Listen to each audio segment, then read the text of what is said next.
Frenchie going into beauty school in the movie Grace in 1978? Raise your hand if you agree.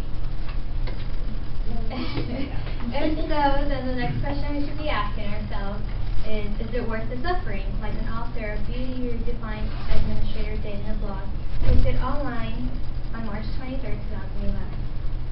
Ballet may seem all about pink tutus and tiaras, but have you seen a ballerina's feet? Dancers' feet, especially ballerinas, are known to be ugly or rather very damaged. Underneath the beautiful slippers. So, I'm pretty sure we've all heard of the Nutcracker or the Black Swan, which are famous ballets, usually around the holiday season. But whether we watch them or not many of us are too familiar with the minor details in the background that make up the gracefulness of the whole. So I went to VAPA, which is a performing arts high school, and I studied ballet and other styles of dance, but that does not mean my feet look like that. Learning about ballet will help you better understand its background and how it has evolved throughout the years. First,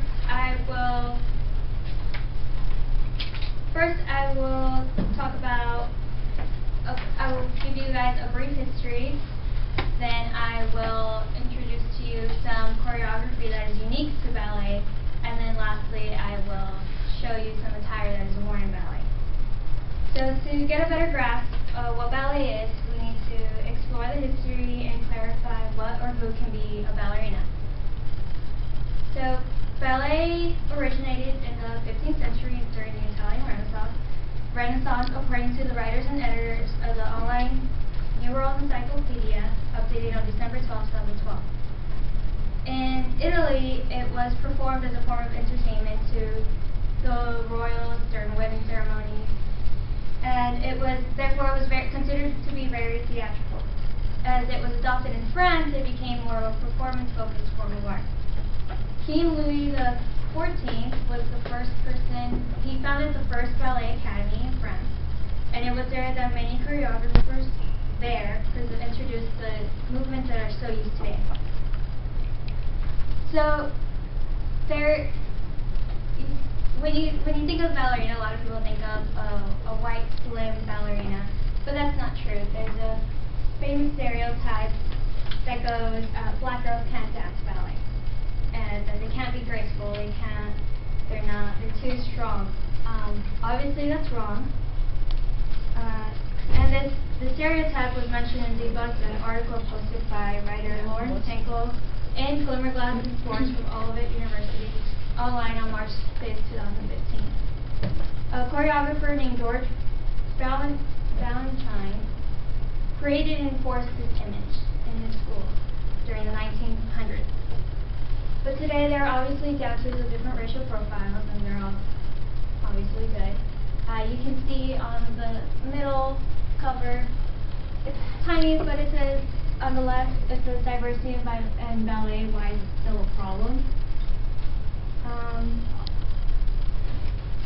So yeah, they all dance beautiful, male, female, black, white, Asian. So now that I discussed where ballet originated from and how dancers have become more diverse, we're going to move on to our second point, and I will introduce to you some choreography. So, some choreography that is incorporated is ballet originated from courtroom dancing, so it was meant for the less skilled, and now it includes the more complex moves. So there are 5 core positions. So each ballet combination is made up of those 5. There's the first, second, third, fourth, and fifth position. So when a ballerina has to dance standing tall with her head up, chin up, stomach in, shoulders down, and you somehow are supposed to breathe with all of that. And your feet obviously have to be pointed, and the goal for a ballerina is their toes to touch the ground, so she's pretty close. There are different turns. That's a pirouette, and those are all the muscles that you use in just that little turn. And there are also jumps, and in those jumps you are supposed to land very light and not make any noise. So it said that if you can dance ballet, you can dance anything, so pick your battle wisely.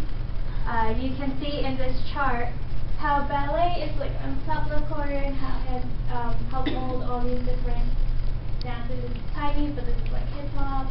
There is modern ballet. There's jazz in there.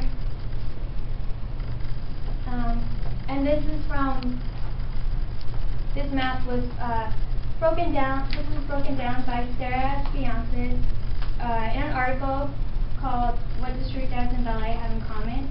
in umslobby.org on January 23rd, 2014. So now that I clarified what ballet consists of and how it has molded other dance styles and dances, we will talk about the clothing. So this is from when it first started, so obviously it has changed drastically. Because it came from ballroom dancing, the gowns are really long, they cover